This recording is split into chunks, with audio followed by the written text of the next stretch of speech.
Hello नमस्कार साथियों, आपका स्वागत है हमारे YouTube प्लेटफॉर्म ITI स्टडी में। ITI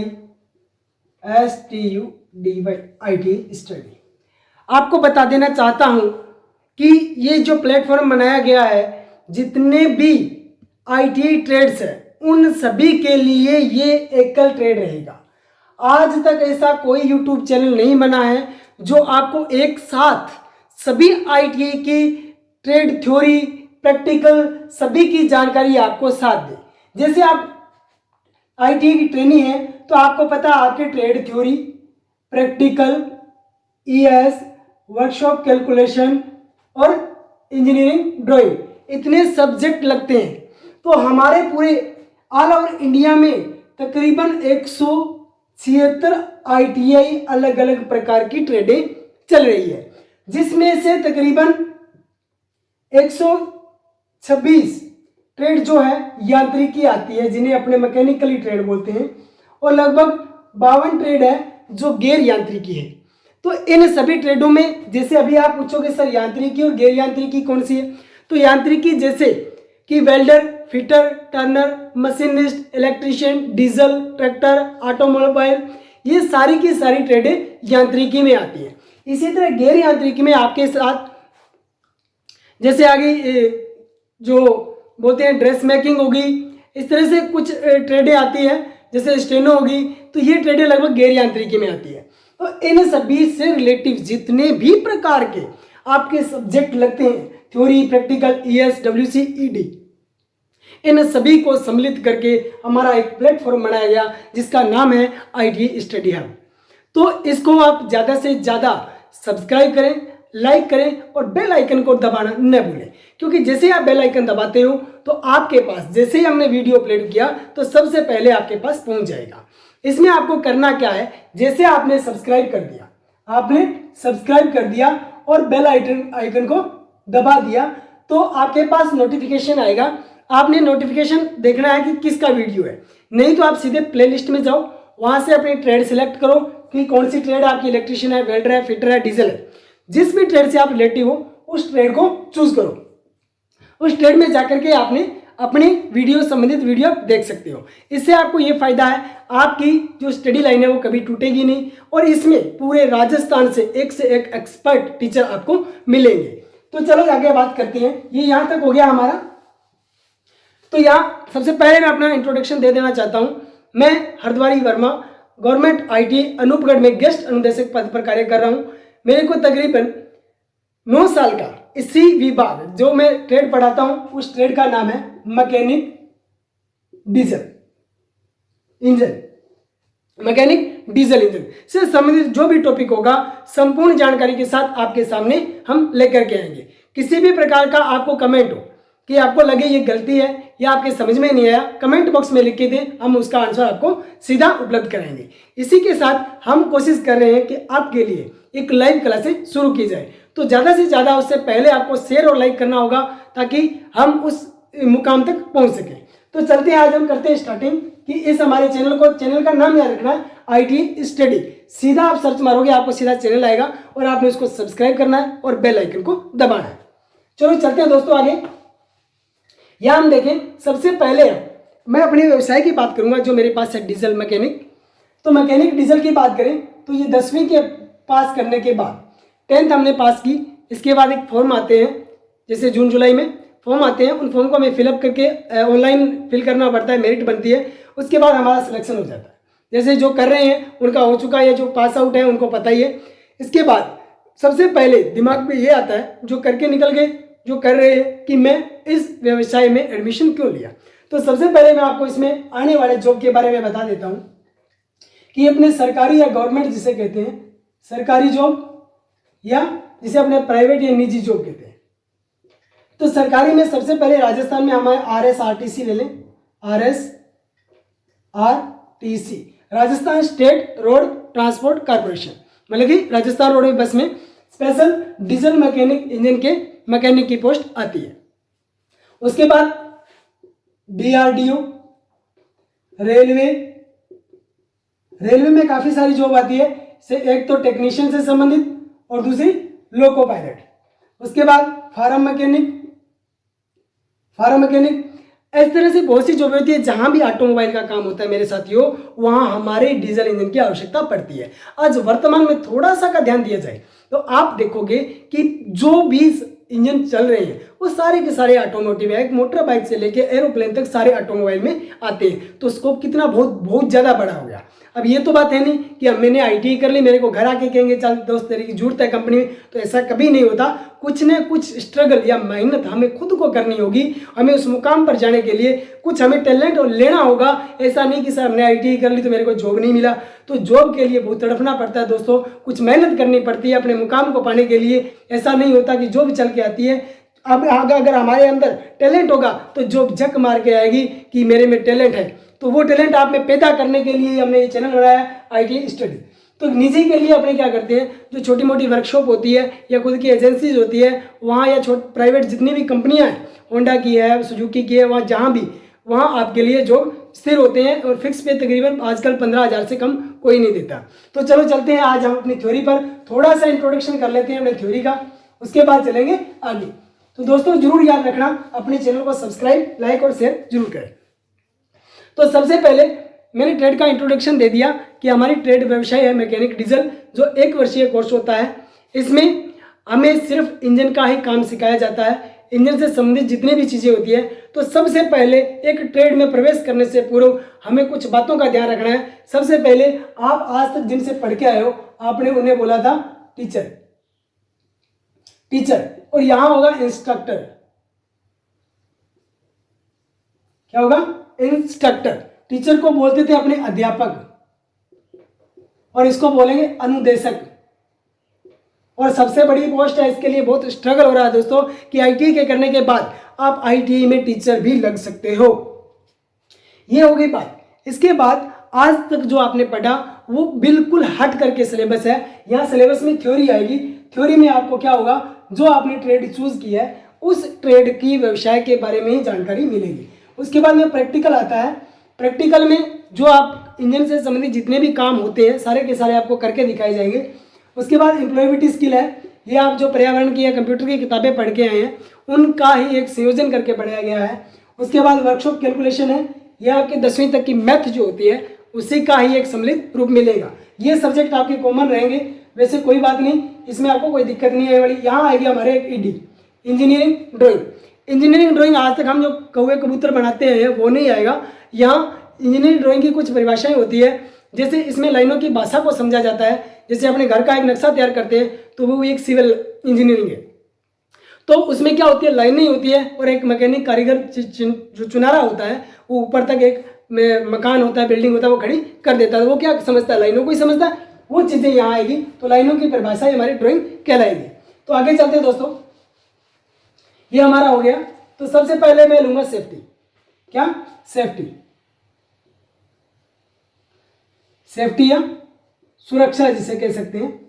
तो सुरक्षा से पहले एक बात आती है कि जब हम किसी ऐसे व्यवसाय में जाते हैं, आप आईटीआई कर रहे हो या करने के बाद किसी कंपनी में काम करते हो, तो आपको सबसे पहले अहम ये होता है कि कोई भी ट्रेड है, जितनी मैंने ट्रेडें 176 बताई है, हर एक ट्रेड में सेफ्टी का एक अपना महत्व होता है।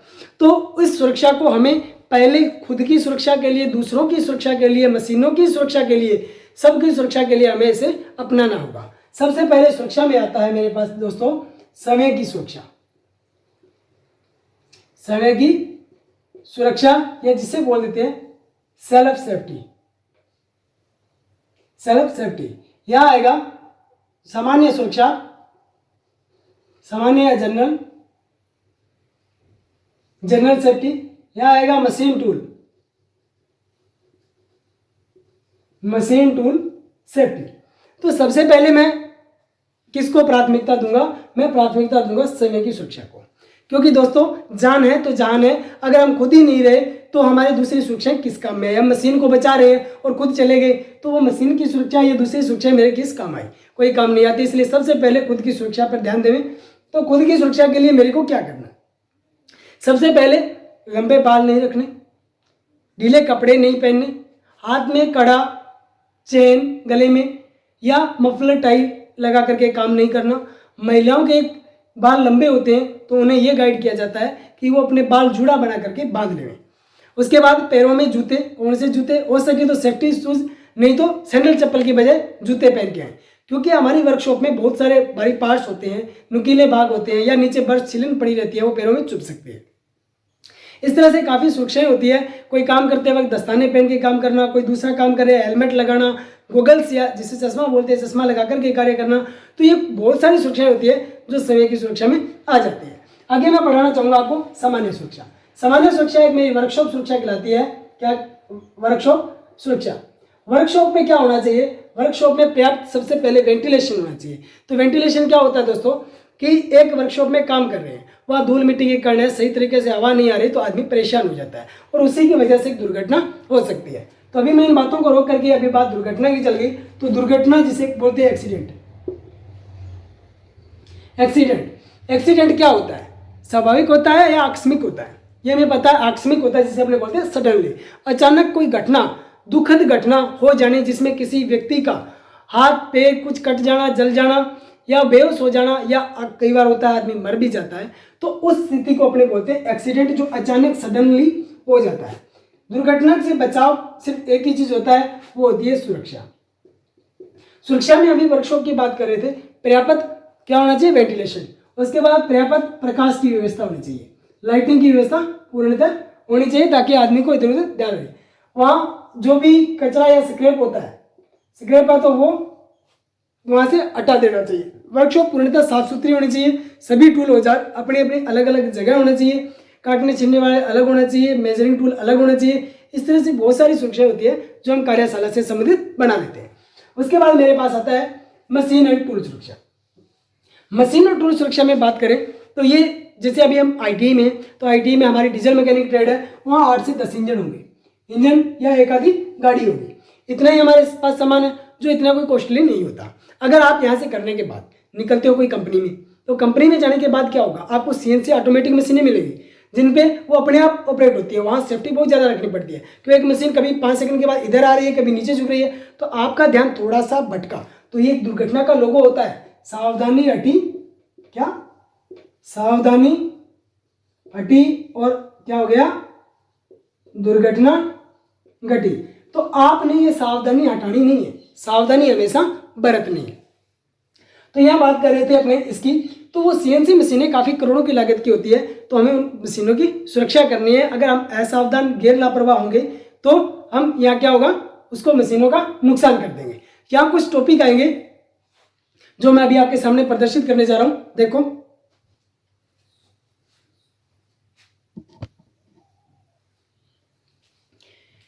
यहाँ हम देखेंगे कि सबसे पहले जो बात चल रही थी हमारी दुर्घटना की, दुर्घटना। तो दुर्घटना में क्या होता है कि मैंने कहा था अचानक होने वाली कोई दुखद स्थिति जिसमें आदमी बेहोश या अंग भंग हो जाना या मृत्यु हो जाना, उसे अपने कह देते हैं दुर्घटना। दुर्घटना अचानक होती है, दुर्घटना का कोई टाइम नहीं होता, कभी भी हो सकती है। ज़्यादातर दुर्घटनाएं लापरवाही के कारण होती है। तो दुर्घटनाओं के कुछ कारण हैं जो मैं आपके सामने पेश कर रहा हूँ। सबसे पहले है अज्ञानता। अज्ञानता क्या होता है दोस्तों? जैसे आपने अभी एडमिशन लिया है, क्योंकि अभी यह क्या लॉकडाउन लग गया, आपने पूर्णतः कोई मशीनें देखी नहीं है, ना ही आपने उनको ऑपरेट किया है। तो अज्ञानता क्या होगा? किसी मशीन का आपको ज्ञान नहीं है और आप उस मशीन को जाके ऑपरेट कर रहे हो बिना अनुदेश की उपस्थिति के, तो वहाँ कोई ना कोई ऐसी घटना हो जाती है जहाँ से आपको कुछ क्षति हो जाती है। इसलिए मैंने ये चीज़ें बताने से पहले, दुर्घटना बताने से पहले आपको सुरक्षाएं बताई। तो सुरक्षा हमें जरूर अपनानी चाहिए। तो अज्ञानता के कारण हम कोई बड़ी दुर्घटना का शिकार हो जाते हैं। एक होती है उत्सुकता। उत्सुकता क्या होती है? किसी के काम को ये सर मैं ये पहले कर लेता हूँ, मैं जल्दी कर लेता हूँ, सर के आने से पहले फिटिंग कर दूंगा। तो यहाँ ये उत्सुकता उतनी की होनी चाहिए जितनी जरूरी हो। ज़्यादा उत्सुकता हमेशा क्या होती है? नुकसान दे सकती है। इसलिए उत्सुकता होनी चाहिए, पर इतनी नहीं कि आप उसका भरपाई दो अपने शरीर का अंग भर के। तो आगे आता है अत्यधिक आत्मविश्वास। इसे बोलते हैं ओवर कॉन्फिडेंस। ओवर कॉन्फिडेंस, आत्मविश्वास क्या होता है आदमी में ज़्यादा है। होना चाहिए कि मैं इस चीज़ में निपुण हूँ, पर ऐसा नहीं होता। हर आदमी कभी भी पूरी लाइफ में निपुण नहीं हो पाता, क्योंकि हमें पता है हमारा माइंड में 100% स्टोरेज होता है। बल्कि आदमी मरता है तब तक उसके पास 30% मेमोरी भर पाती है, 70% खाली रह जाती है। तो क्या हम निपुण हुए? नहीं। अगर हम सीखते तो हमारा दिमाग एक फ़ोन की मेमोरी की तरह भर जाना चाहिए था, पर ऐसा संभव नहीं है। इसलिए कभी भी ओवर कॉन्फिडेंस होकर कार्य नहीं करना चाहिए। कभी हिचकिचाना भी, एजिटेशन जिसे कहते हैं, नहीं करनी चाहिए कि मेरे को नहीं आ रहा तो सर से पूछ लेते। ऐसा नहीं कि सर मैं क्लास में होशियार था, मैं क्यों पूछूं, नहीं, ऐसा नहीं करना। आगे आता है रुचि में कमी। अब कई मेरे भाई दोस्त होते हैं जिनकी रुचि नहीं होती, क्लास में आगे बैठे मेरे जैसा यहाँ बोल रहा है और वो पीछे मस्ती में कोई सो रहा है, कोई बातें कर रहा है, कोई नीचे फोन चला रहा है, तो रुचि में कमी होगी। अगर रुचि में कमी है तो आप वो कार्य ढंग से नहीं कर पाते, अगर करोगे तो वहाँ कहीं ना कहीं आप दुर्घटना का शिकार हो जाओगे। आगे आता अनुशासनहीनता। अनुशासनहीनता तो आजकल हम जैसों में बड़ी पड़ी है, क्योंकि जैसे टीचर बाहर निकले पीछे से शरारत करनी शुरू कर दी, कोई काम कर रहा है तो उसके साथ छेड़खानी करनी, छेड़छाड़ करेंगे, तो वहाँ क्या होगा, अगर वो कोई काम कर रहा है उसके पास ऐसा कोई टूल हो जा रहा है, हाथ से गिर गया, पैर में लग गया, किसी के पेट में लग गया या हाथ में उसके चुभ गया, तो नुकसान किसका होगा, हमारा खुद का हुआ ना। तो ऐसा काम नहीं करना। ओवर टाइम, ओवर टाइम क्या होता है कि एक क्लासरूम में तो नहीं होता, जब आप एक कंपनी में जाओगे तो वहाँ आप देखोगे कि आपको 8 घंटे कार्य करना पड़ता है। करना तो आईटी में 8 घंटे पड़ता है, परंतु एक कंपनी में 8 घंटे फिक्स होता है, रेगुलर काम होता है ये, तो 8 घंटे वो आदमी थकावट महसूस करता है। उसके बाद वो आदमी अपना घर खर्चा चलाने के लिए 4 घंटे ओवर टाइम दे देता है, तो टोटल हो गए 12 आवर। 12 आवर हर रोज अगर काम करेगा तो आदमी में ये सारी कमियां आ जाएगी, रुचि लगना बंद हो जाएगा, उसमें बहुत से ऐसे कारण हो गए जिसके कारण वो दुर्घटना का शिकार हो सकता है। तो ओवर टाइम ज़्यादा नहीं करके कम ओवर टाइम करना चाहिए। गलत औजारों का प्रयोग, गलत औजारों का जैसे मान लेते हैं जहाँ कहीं मेरे को लगाना पे क्या था, छेनी जिसे अपने कहते हैं या चीजल बोल देते हैं, CHISL, चीजल, चीजल को अपने बोलते हैं क्या, छेनी। छेनी से काम करना था, मैं लेके वहां चला गया पेंचकस, जिसे बोलते हैं स्क्रू ड्राइवर। अब उसे चोट लगाएंगे, जहाँ छेनी ने काम करना था वहाँ पेंचकस कैसे करेगा दोस्तों, तो इसलिए गलत औजार का प्रयोग नहीं करना। अब हम देख रहे हैं कि छेनी ऐसी होती है सर, इसकी शेप कुछ ऐसी होती है, इसका ऊपर वाला हिस्सा ये रहा। अब नई छेनी होती है तो हेड इसका ऐसा होता है, और पुरानी हो जाती है इसका कुछ हेड इस तरह से पड़ जाता है। अगर हम चोट यहाँ लगाएंगे हैमर की तो सही लगेगी, अगर हैमर यहाँ लग गया, हमने यहाँ से पकड़ रखा तो हमारे हाथ को चोट लग जाएगी। तो इसलिए गलत औजारों का प्रयोग नहीं करना, जिस औजार का प्रयोग जहाँ हो रहा है वही हमने करना है। आगे आता है सुरक्षा कवर का न होना। लगभग मशीनें जैसे ग्राइंडिंग, ड्रिलिंग, ये मशीनें हमारी ट्रेड में मिल जाती है, तो इन पे काम करते वक्त हमेशा जो सुरक्षा गार्ड होता है लगा होना चाहिए। तो चलो चलते हैं आगे वाले टॉपिक पर। तो तब तक इसको देख लो, स्क्रीनशॉट लेना चाहो ले लो। इसके बाद आपके आता है फर्स्ट एड। क्या दोस्तों, first aid, FIRST, first aid, जिसे अपने बोलते हैं प्राथमिक चिकित्सा। प्राथमिक चिकित्सा, प्राथमिक चिकित्सा सबसे पहले हम पढ़ेंगे फर्स्ट एड किसे कहते हैं। फर्स्ट एड उस स्थिति को बोला जाता है जब कोई दुर्घटनाग्रस्त व्यक्ति को चिकित्सालय ले जाने से पूर्व जो हम उपचार देते हैं, चाहे उसको कृत्रिम श्वास दिया जाए, चाहे उसकी टूटी हुई लात को थोड़ा सीधा किया जाए, चाहे ब्लीडिंग हो रही है उसको बांध करके रोका जाए, चाहे उसके मुंह को साफ किया जाए, बहुत से ऐसे कारण होते हैं जो हम उसको बचाने के लिए उसके ऊपर दोहराते हैं। इसलिए किसी घायल या पीड़ित या दुर्घटना होने वाले व्यक्ति को चिकित्सालय ले जाने से पहले जो हम उस पर उपचार करते हैं उन्हें बोला जाता है प्राथमिक उपचार या प्राथमिक चिकित्सा। प्राथमिक चिकित्सा के लिए सबसे पहले हमारे पास सामान कुछ, हर क्लासरूम में क्या होता है, एक फर्स्ट एड बॉक्स लगा होता है। फर्स्ट एड बॉक्स में क्या क्या होता है, अब हमें सभी को पता है क्या क्या चाहिए। सबसे पहले हमें डिटॉल, बेंजिल, बेटाडीन, पट्टी, लकड़ी की खपचियां, और हमें क्या सामान चाहिए, किसी को जलने के लिए बर्नोल, जले हुए के लिए, और हमें क्या सामान चाहिए, जो भी हमें जरूरी लगे कि हमें यह सामान फर्स्ट एड के लिए आवश्यक हो वो हम इसमें रख सकते हैं। या दर्द निवारक गोलियां, ऐसा कुछ सामान हम इस बॉक्स में रखते हैं। तो इससे हम कहीं भी अगर हमारी क्लास में किसी के साथ दुर्घटना होती है, हाथ कट जाता है, छिल जाता है, तो हमें उसकी सहायता करनी चाहिए। तो इस सहायता के बीच में ही मैं आपको एक चीज़ बताना चाहता हूँ कि प्राथमिक चिकित्सा में कई बार आदमी इतनी गहरी चोट लग जाती है कि उसको श्वास आना बंद हो जाता है, तो उस स्थिति में हमें उसे कृत्रिम श्वास देना पड़ता है। तो अभी मैं आपको बता रहा हूँ कृत्रिम श्वसन की विधियाँ। क्या दोस्तों, कृत्रिम श्वसन विधियाँ। कृत्रिम श्वसन विधियां होती है दोस्तों 3 प्रकार की। नंबर 1, 2 और 3। पहली होती है शेफर विधि, शेफर विधि। दूसरी होती है सिल्वेस्टर और तीसरी होती है लोबार्ड। और चौथी मान सकते हैं अपने कौन सी, जो मशीन द्वारा सांस दिए जाते हैं, जिसे अपने वेंटिलेटर बोलते हैं, वो ऑक्सीजन वाला हो गया, वहां अपने सांस देने की ये होगी हमारे पास कुछ विधियां। चलो मैं एक बार शाही डाल लेता हूं उसमें।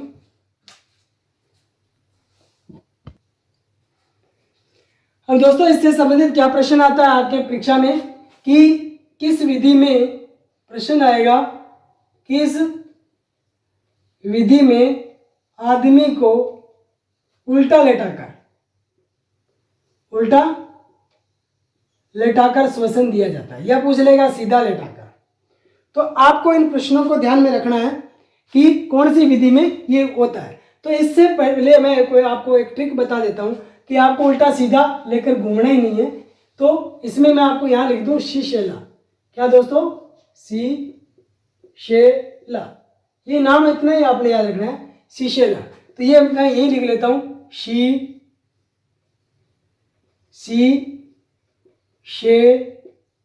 लिख लिया जी, लिख लिया। आलो गुरुजी पकड़ो फिर कि सी को मतलब बन गया सिल्वेस्टर। क्या बन गया, सिल्वेस्टर। से को क्या बन गया दोस्तों, सेफर। और लागो लाबोर्ड। आलो जी लाबोर्ड तैयार हो गया। तो सी को सीधा कर दो, उठाओ सी ने, ये सी ने ले आओ सीधा। और लाबोर्ड का अपने को पता है, जो मुंह से मुंह विधि है, मुंह से मुंह विधि है, उसे बोलते हैं लाबोर्ड। और बच गई सेफर। सेफर को क्या कर दो आप, उल्टा कर दो। ये लो दोस्तों आपके सामने तीनों तैयार हो गए कि कौन सी विधि में सीधा और कौन सी में उल्टा लेटाया जाता है। सीधे आपके 3 विधियां, 3 नंबर का टॉपिक आपका तैयार है कि सेफर विधि। अब सबसे पहले अपने पढ़ लें सेफर विधि। कौन सी, सेफर विधि। यहां से मिटा दूं कोई बात नहीं, ये लो जी। सेफर विधि में एक कहता है कि एक आदमी को पेट के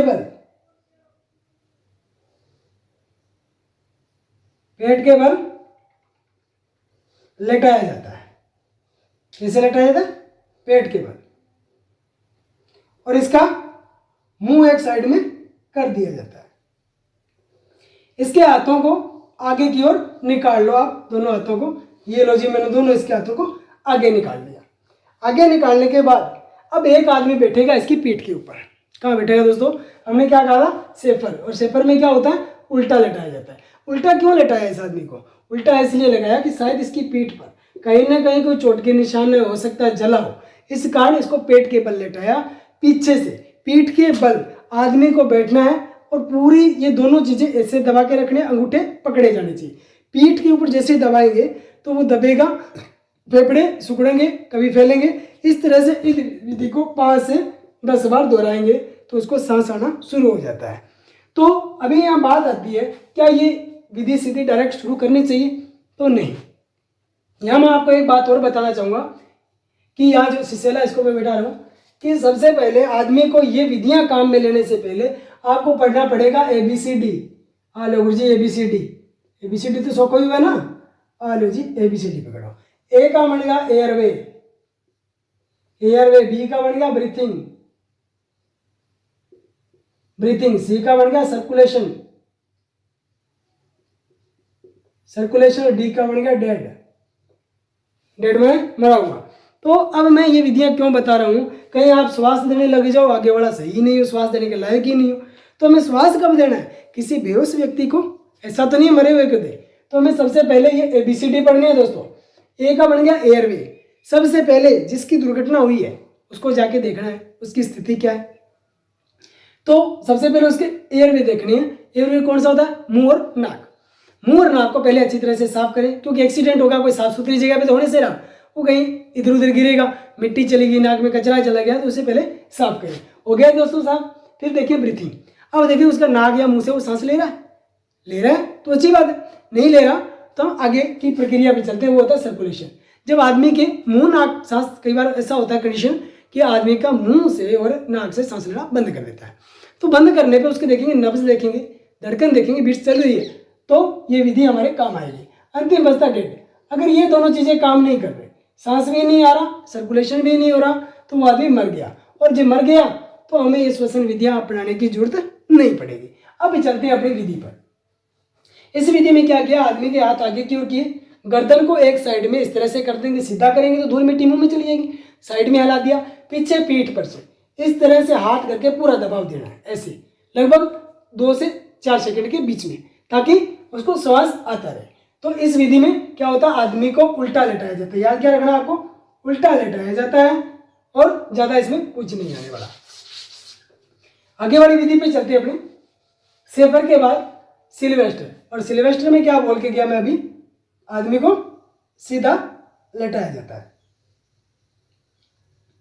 आ लो जी, अपने एक आदमी को लेटा दिया, अरे सिर की तरफ लेटाना था ना, आ लो जी।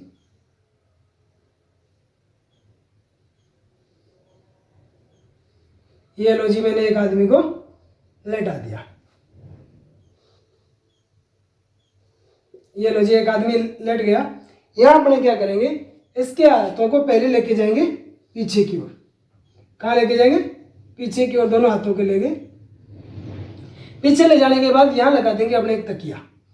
तकिया देखा ना, तकिया सर के नीचे लेते, उस तकिए से क्या होगा, इसकी छाती थोड़ा सा उभार ऊपर की ओर हो जाएगा।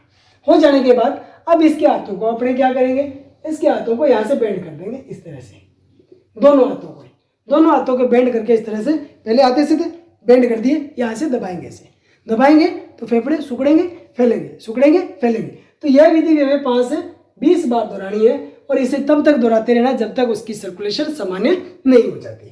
तो ये तो विधि थी हमारी सिल्वेस्टर। और इसमें क्या याद रखना है अपने को, सिल्वेस्टर में आदमी को रखा जाता है सीधा। अब आते हैं लावार्ड। लावार्ड में ये लोग अपने एक आदमी बड़ा लेते हैं, जो आदमी दे रहा है किसी को सांस।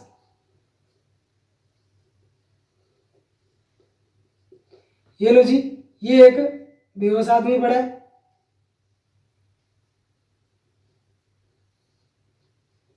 ये आदमी एक बेहोश पड़ा है। इस आदमी को मुंह से मुंह देने वाली विधि भी कहा जाता है। ये कौन सा है जी, बेहोश वाला है। ये लो जी, बेहोश हो गया, और ये मैं हूं, कौन सा, मैं मतलब कि सही आदमी जो सही स्थिति में।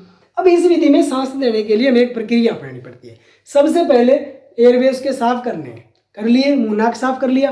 मुंह नाक साफ करने के बाद उसके नाक को उल्टा इस तरह से हाथ से पकड़ेंगे, पकड़ लिया। अब अपने मुंह में पूरी हवा भरेंगे, फेफड़ों में फुल हवा भर ली।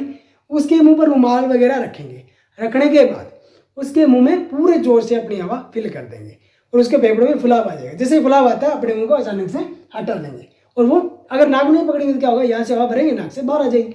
तो इस विधि को भी इसी तरह से 5 से 15 बार तक दोहराना है, तब तक जब तक कि उसको सांस आना शुरू नहीं हो जाए। कई बार ऐसी पोजीशन आती है कि आदमी के मुंह जबड़ा वगैरह टूट जाता है, तो उस पोजीशन में आप ये श्वसन विधि नाक से नाक विधि भी, मुंह से नाक विधि भी कर सकते हो। चलो आगे इसमें आज एक टॉपिक को कराऊंगा। क्लास तो बहुत लंबी हो जाएगी, पहला दिन ही था, पर मैं ये चाहता हूँ कि आपकी लॉकडाउन के कारण जितना नुकसान हुआ है वो मैं कुछ ही दिनों में भरपाई कर दूँ। उसके बाद मेरे पास आते हैं कि एक फर्स्ट एड हो गया, हमने फर्स्ट एड पढ़ लिया दोस्तों। इसमें अब मैं पढ़ाऊंगा आपको कौन सा, वर्कशॉप सिंबल, वर्कशॉप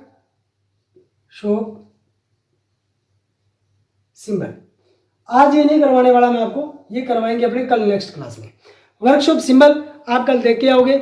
कुछ कमी हो तो आप मेरे को कमेंट बॉक्स में लिख के जरूर बताएं, और ज़्यादा से ज़्यादा अपने चैनल को शेयर सब्सक्राइब करें। तब तक के लिए दोस्तों आपको जय हिंद, जय भारत।